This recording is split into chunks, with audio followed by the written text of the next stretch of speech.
Blacksmithing, a lot of people will say it's a dying trade. It's not. Finally had an opportunity to try it from doing an outdoor cooking demo. I went and fed the blacksmith a sandwich I made, and he said they don't want to watch me eat, so you need a blacksmith. Just being able to take a solid object and then creating something totally different from that, like a straight bar, and being able to twist it and tie knots and stuff. First thing, of course, is you got to select the appropriate size material. So depending on what you're going to do, is there enough mass within that material to spread it as wide as you want, to make it as long as you want? Is it the appropriate material for what you're going to do? So you've got to sort of start with the end result in mind. What do you want to do? Make sure there's enough material there, and then you just sort of go from there and get it hot. And when you heat it up in the forge, you're going to reach about 2200 degrees. And at that point, that steel is as soft as clay or Play-Doh. And then it's just the process of making sure your hammers, when you hit it with the hammer, it does what you want it to do. A lot of the materials I use are recycled. For high carbon steel, I use car axles and truck axles, coil springs, leaf springs, materials like that. Just because it's easy for me to find those, usually free from somebody, instead of spending a lot of money. And that's just because that's what I've gotten used to. So it's a process that I use, and it works for me, so why change what works for me? I heard from a friend of mine who runs the University of Maryland School of Medicine, it takes 40,000 hours of challenging practice to become a master at something. And there's a progression of those things, and it's always trying to push yourself to the next skill level. I think one of the most memorable moments is when I sort of moved to the next level of blacksmithing for myself and skill-wise.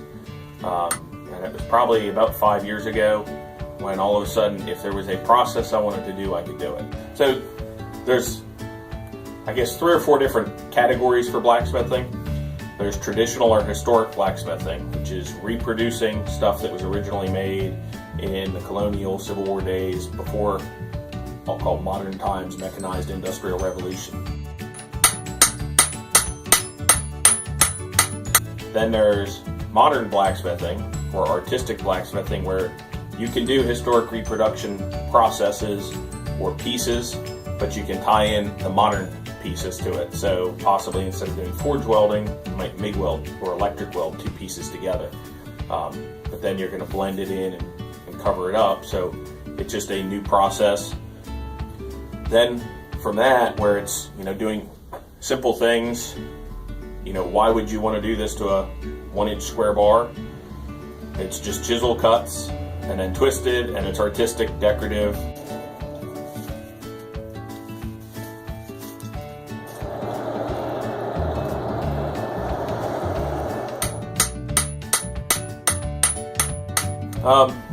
I think people like knowing where it was made and who made it. And there seems to be a whole movement in society with even food. They want to know the farmer that raised their food that they're eating and where it came from and locally sourced. And part of it is, I think they also like the fact that when you show up at their house, this was made for them and there's not going to be another one like it. So they can't go to their neighbor's house and see the exact same thing that was bought at one of the box stores.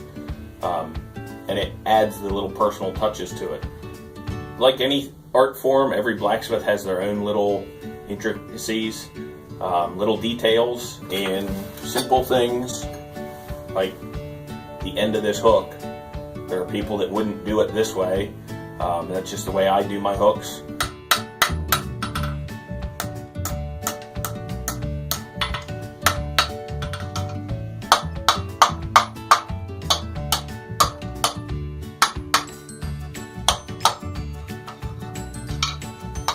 So each blacksmith sort of has their own technique and skill and style, I guess would be the right word.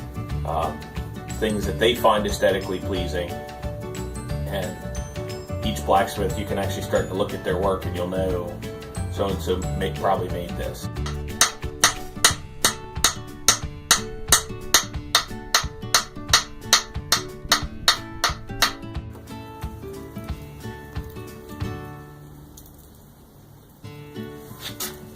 But it's a great skill and hobby to have, whether you go into it full time.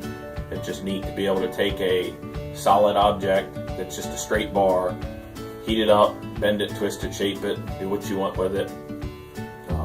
Make it your piece of whatever it started as into whatever it finishes as. It's a great hobby, and if you want to get into it, it's definitely something I would encourage you to, but be safe about it.